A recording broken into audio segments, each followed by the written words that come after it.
Mickey and Goofy Down Under, an adventure in Australia.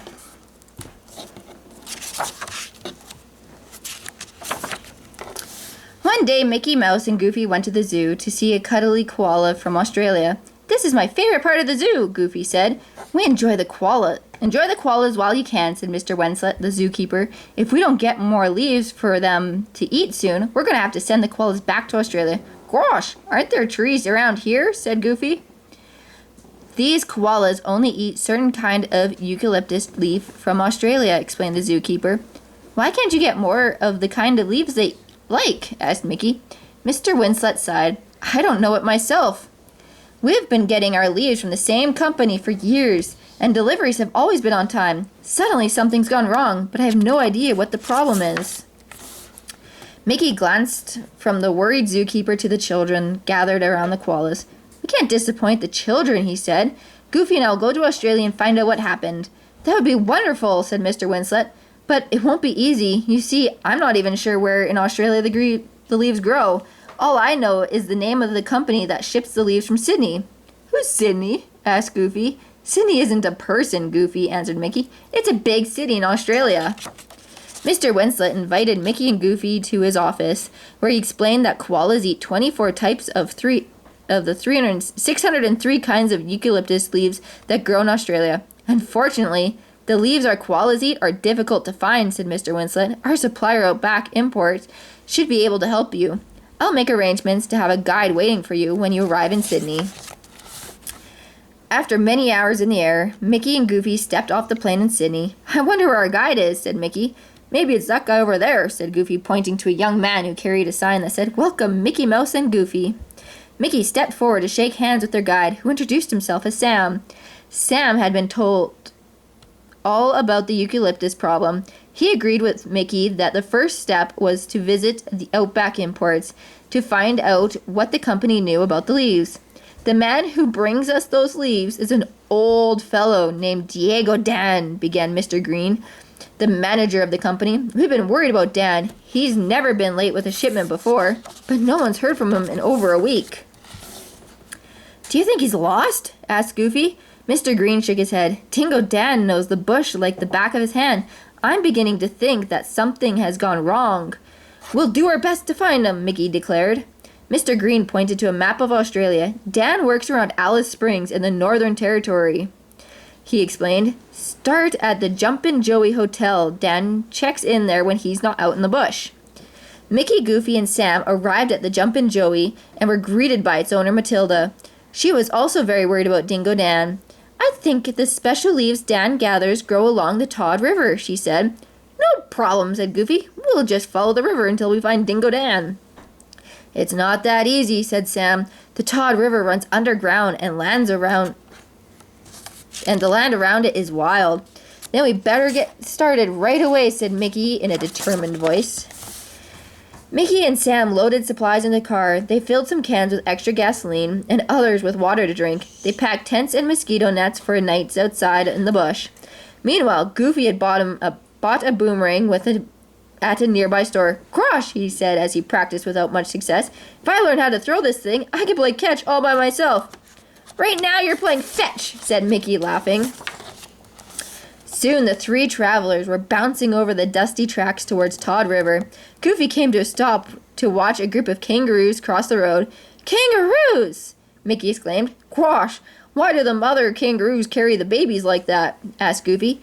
"Kangaroos and many other animals in Australia are marsupials," Sam explained. "The babies are very small when they are born, so they're carried in their mother's pouch until they're big enough to gather food on their own. Koalas are marsupials too." Suddenly, Goofy swerved the car. "Yikes!" he cried, pointing to a strange-looking creature sitting on top of a big rock. "What's that?" Goofy was so startled he forgot to watch where he was going. Crunch! The car banged into a piece of metal by the side of the road and groaned to a halt. Mickey and Sam climbed out of the car. "That's just a frilled lizard, Goofy," Sam explained. "In spite of the way it looks, it's harmless. It was just trying to scare us." "Gosh," said Goofy. "It sure worked. Look at the car. Is there a repair shop around here?" About 100 miles away, said Sam, laughing. But don't worry about the car. I can fix just about anything. Meanwhile, Mickey was examining the piece of metal that the car had hit. What could this be? He wondered. This is sure a strange place to find a piece of metal.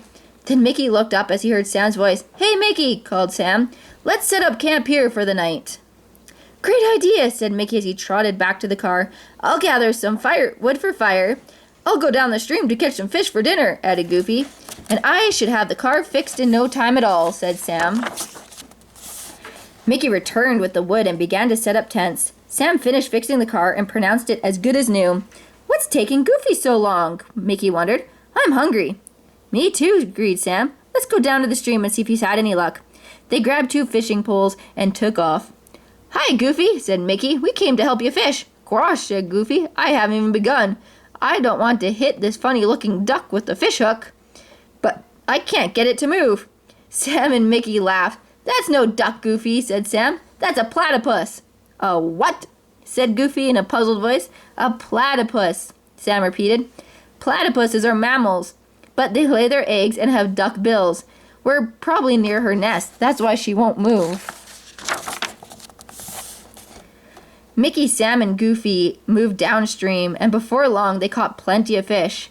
Back at camp, they watched the sunset. Sam pointed out Iron Rock, a beautiful sandstone mountain in the distance. Suddenly a loud howl startled the campers. What's that? Asked Goofy. Sounds like dingoes, said Sam. They're wild dogs. Let me borrow your boomerang to scare them away, Goofy. Sam threw the curved stick into the dust. It whistled over the heads of the dingoes, then sailed right back to his hand.